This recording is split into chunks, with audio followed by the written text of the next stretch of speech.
Hello guys! Yukoso! Welcome back to Japan Diaries with Hazel. Kung first time mo dito sa channel, hello! And don't forget to like, share, and subscribe. For this video, ayan, samahan niyo po ako as we explore some of Japan's must-visit places na budget-friendly po tuwing spring. Pero sulit at nakakabilib na mga lugar. Hindi mo kailangan gumastos ng bonggang-bongga para ma-experience ang ganda ng Japan. Of course, promise, mapapawaw ka pa rin. Kaya kung napaplano ka ng trip o gusto mo lang makita ang hidden gems dito sa Japan, this video is for you. Tara na, let's go on another adventure dito lang sa Japan Diaries with Hazel.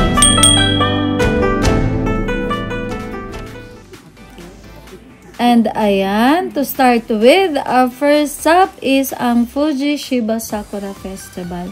Ang ganda talaga dito guys, promise. As in, para kang pumasok sa isang pink dreamland. Shiba Sakura ang tawag sa mga bulaklak na to. And kahit parang cherry blossom sila, ground cover flowers sila na nagka-carpet effect. Kaya parang dagat na puro pink sa sobrang dami. Pero heads up ha, limited time lang ang viewing na to. Usually, peak bloom nito ay sa first week of May lang po. So, kung plano mong pumunta, timing is everything, ika nga. Dinala ko po dito si kapatid dahil first time niyang ma-experience ang spring dito sa Japan. And I wanted him to experience something truly special. At hindi ako nagkamali guys. Tinuod yun. Nakita na ko iyang dagway na sobrang na-amaze talaga sa beauty ng Shiba Sakura na to. And ito pa ha, hindi lang siya pang Instagram. May Mount Fuji pa sa background, so every shot parang postcard. Literal na wow sa view. O diba bongga? Ano ino dito kasi Fuji-san makita ba ya? Okay, dali.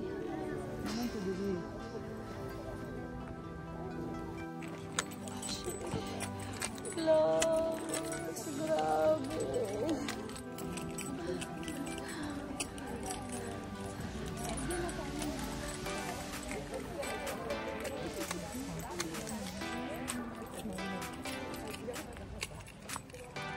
Kasama ka na yung susi. Wakaru?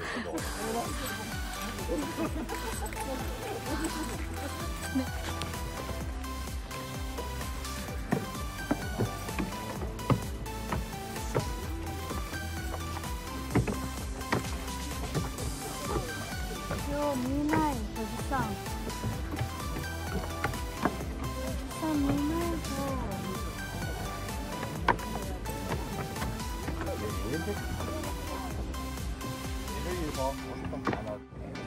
レベル遠い感覚さ、なんて後ろからどっちも違う。風がいろいろ吹いてくるから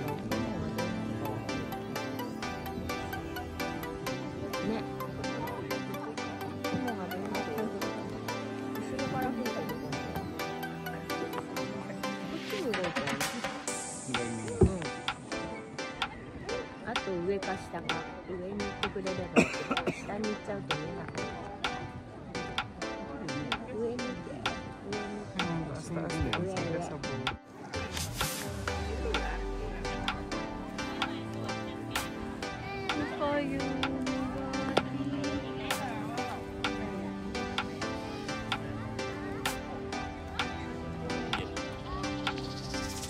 So ayan mga mamshis, may mga food stalls din sa paligid. So after mong ma-stand sa ganda ng bulaklak o sa ganda ng view, pwede kang mag-snack time.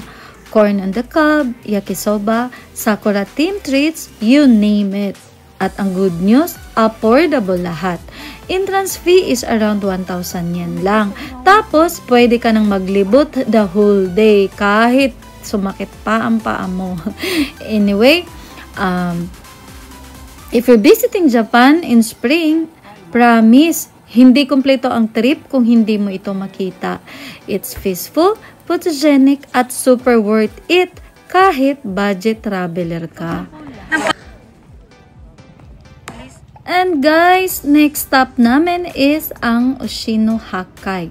Since along the way lang siya pabalik ng Gotemba, dumaan na rin kami dito para ma-experience ni kapatid ang old Japan feels. O diba bongga? And wow, ang ganda nga talaga ng vibe dito kahit pabalik-balik na ako. Para kang lumipad guys, pabalik sa Edo period. O diba bongga? May 8 ponds dito na super linis at malinaw na parang glass. Galing kasi ito sa tunaw na yelo ng Mount Fuji, kaya legit na fresh and natural. Sabi nga ni kapatid, para akong nasa postcard. O diba bongga? And totoo naman po, every corner picture perfect. Kaya ang lola nyo, picture dito, picture doon. O diba bongga? Yung buong lugar parang mini village tour. May mga old style Japanese houses, souvenir shops, and street food stalls. Perfect na spot para maramdaman mo yung tahimik at simpleng buhay ng Japan noon. At syempre, hindi mawawala ang food trip. May mga mura pero masasarap na local eats. Try nyo yung mochi, grilled fish, at kung adventurous ka, may wasabi ice cream din sila dito. At ang maganda pa dito, libre ang entrance. So kung naghahanap ka ng scenic spot na hindi masakit sa bulsa, this is it. Tapos may Mount Fuji view pa sa likod mo. Sobrang sulit talaga. Kaya if you're touring around Yamanashi or Gotemba area, make sure to drop by dito. Simple, tahimik, cultural at budget friendly. Perfect for tourists and first-timers like ni kapatid. And mga mamshis, bago kami bumalik sa Gotemba, dumaan muna kami sa Yamanakako Mujinyama Panorama Dai. Medyo paakyat ang daan pero worth it ang view pagdating mo sa taas. As in, overlooking level na parang nasa postcard ulit. Sobrang breathtaking. Makikita mo yung Lake Yamanaka. Tapos, andun din si Mount Fuji na parang silent guardian sa likod. Ang ganda ng contrast ng sky, lake at ang green na bundok. At dahil sa sobrang ganda ng view, napatiktok na kami ni kapatid. Alam mo yan? Para mas memorable yung gala, kailangan may konting kulitan din, syempre. Hindi pwedeng puro pa-picture na lang, diba? Dapat may pa-video din. Ang saya lang kasi, simple lang yung lugar, tahimik, pero ang lakas makarefresh ng utak. At syempre, wala na namang gastos. Nature trip na, content pa.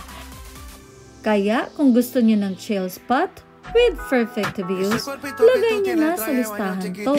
Perfect para mag-relax, mag-reflect, or mag-tiktok, diba? And of course, hindi pwedeng mawala sa galaan ang food trip. Kaya dinala ko si kapatid sa isa sa mga local restaurants at resto dito sa Gotemba para ma-experience niya naman ang fresh at authentic na Japanese food. Unang pinatry ko sa kanya is ang freshly made soba, as in diretso luto, tapos inihain sa'yo while it's still steaming. Ang sarap, simple lang pero ang linamnam. Lalo na pag sinawsaw mo ito sa cold dipping sauce at legit na Japanese experience. Pero ang pinaka-highlight, ang bakudan nato. Ayan, boom! Literal na food bomb talaga. Available po to sa Amay Iro Shukudo. It's a mix of fresh cut maguro, raw tuna, slim sliced okra, at of course, the iconic natto and arari. Yung fermented soybeans na super sticky.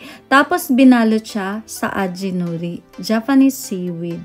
Grabe, Japanese na Japanese ang lasa.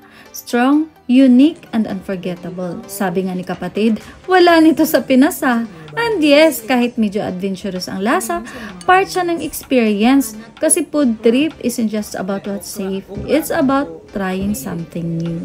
O diba bongga? Kanang brown ang nato. Beans? Kanang pa, mang beans. Then toyo. Then baluton.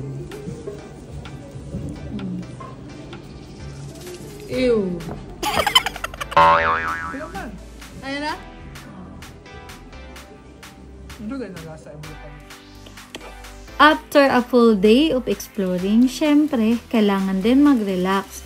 Gotemba is a countryside city na nasa paanan ng Mount Fuji po. Kaya, kahit spring na, malamig pa rin ang gabi. Kaya perfect na perfect ang ender namin. Onsen time. Dinala ko pala si kapatid sa Konohana no Yu, isa sa mga budget-friendly hot springs dito sa Gotemba. Ang maganda dito, hindi mo na kailangang mag-check-in sa hotel para lang makapag-onsen. Walk-in lang and you get to enjoy the full experience. Walang video clips kasi, syempre, bawal ang camera sa loob po. Pero promise, sobrang sulit. May indoor and outdoor baths at habang nakarelax ka sa hot spring, makikita mo pa si Mount Fuji from the open air bath. Sobrang calming at sobrang Japanese vibe. So, kung nagpaplano kang bumisita sa Gotemba, isulat nyo na to sa itinerary ninyo. Perfect way to end your day after a long adventure.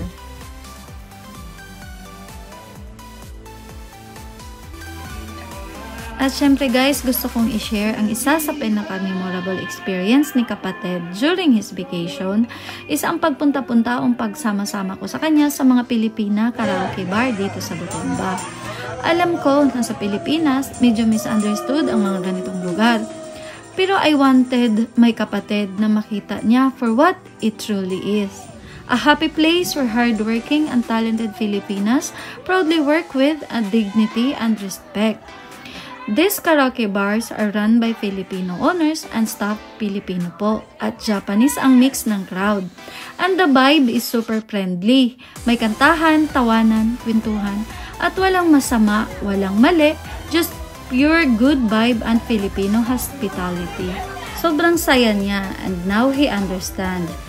It's not what people think it is. It's so much more. Kaya kung open-minded ka and gusto mong ma-experience ang side ng Japan na may halong Pinoy pride, don't be afraid to step in and see it for yourself.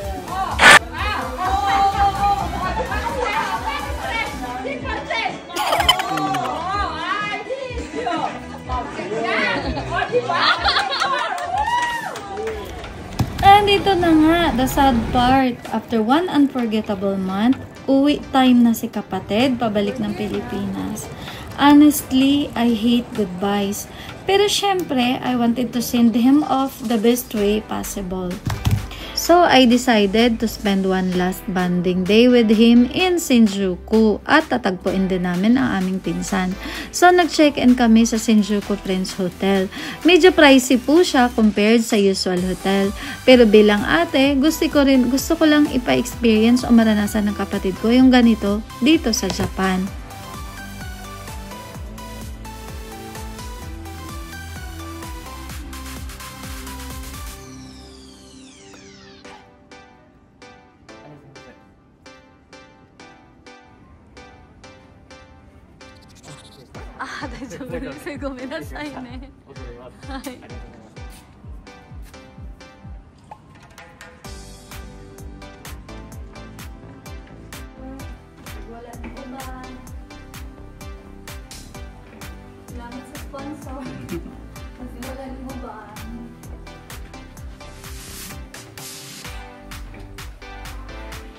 Sponsored by Dolce & Gabbana.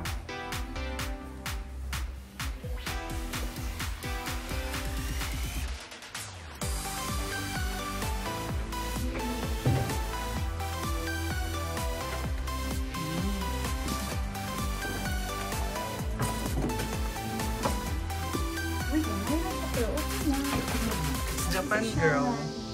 Okay pa, Jode. Pag-temba nila ko ang wow! What the view! The city view. Gosh! Oh, my God! Godzilla! Si Godzilla na nasa harapan mo.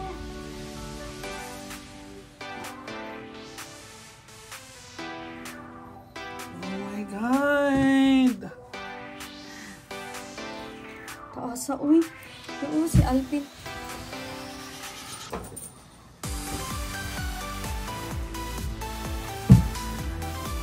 Sikat sila, tara.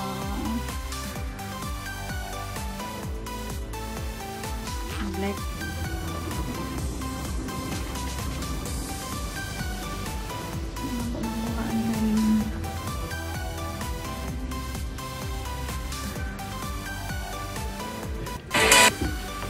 We strolled, we ate, we laughed. At syempre, may konting shopping din for his pasabay orders from friends sa Pinas. Bitin man ang time, the memories we made will last forever. Minsan lang to mangyari and I'm so thankful na na-share ko sa kanya ang Japan. From budget adventures to priceless experiences. So, kung bago pa kayo sa channel ko, don't forget to subscribe, and if you like this video, please like, comment, and share it with your friends. Thank you for watching. Ingat po kayo palagi and God bless to everyone. Pagsalan din mo.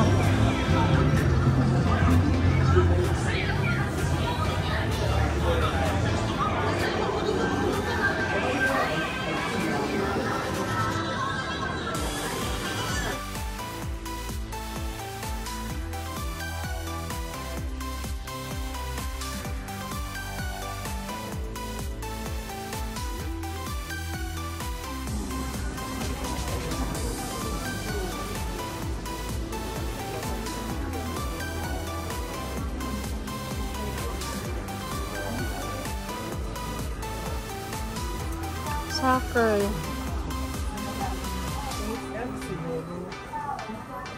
F Golf.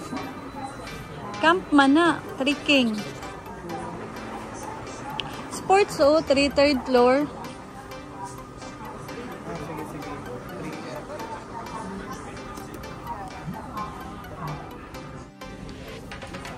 Kana nala, ilising pakbag.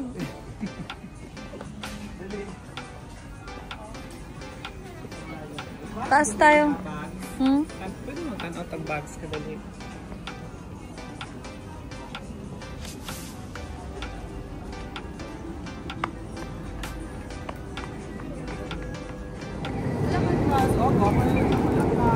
Nanda pa yung sa nilakwan. Matsun na kayo sa unibong ba? Sus, uy, kailangan pagbit-bit. Hindi ta managan.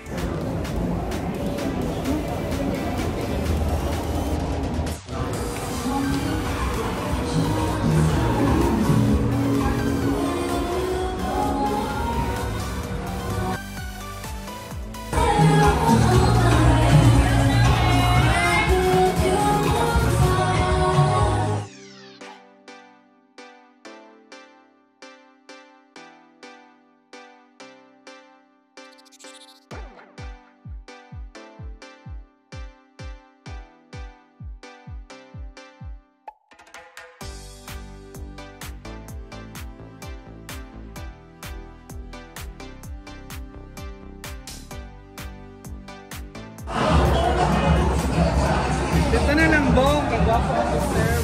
Asa man mo? Asa? Hello, wala lamay lang po dira. Sige lang. Malami, lalagi na.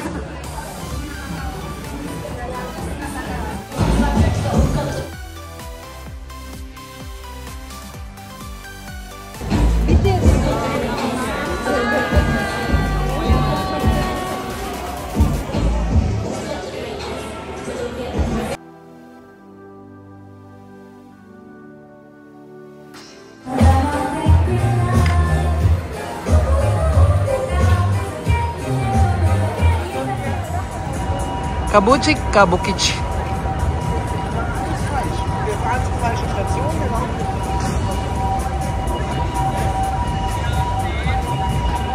Pangana di Hana, this is.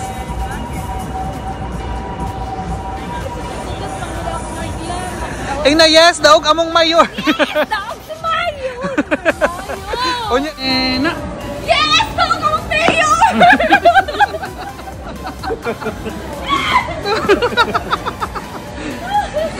Kulang pa, kulang pa. Okay na. Guys, stop ka mo mayor! Kaulam, ano niya?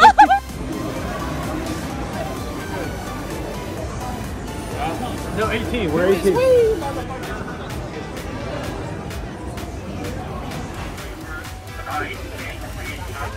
Unsa ni cute lagi.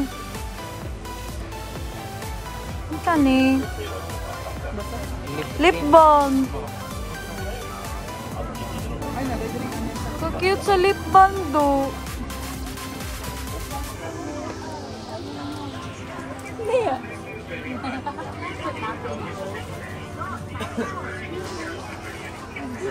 Ayan na, chocolates.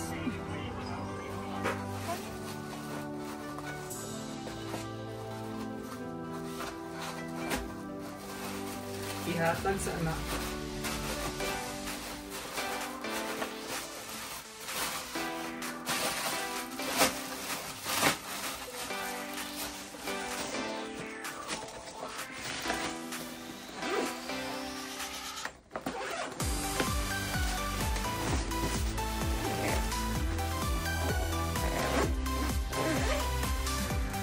Nabuhi pa dito makatabo.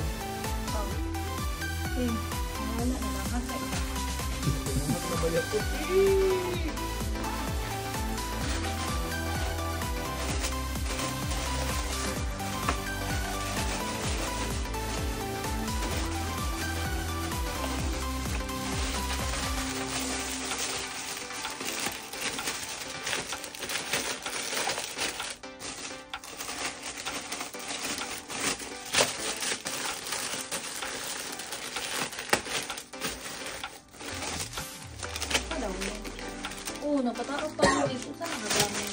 Hindi, ako ah. Okay na siguro.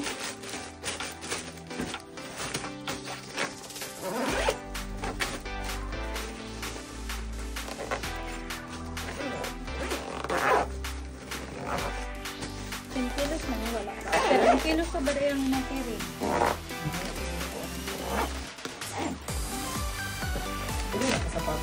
Duha. Chocolate. Pwede na niya, di ba?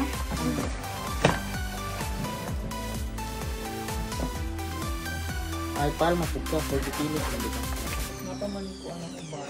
27. Igo eh. Napaghanit ni Te. Ano sa man? Dali mo din. Ang pangutana kasi do. Ay, chocolate man dahil na, no? Okay na. Kung ang 7 kilos ba? Babayran pag lampas. Anong ba ipatanggal? Siguro sila dili, Mo daw. Pag-liquid ano? Bago mo masila ko. Do you have weighing scale?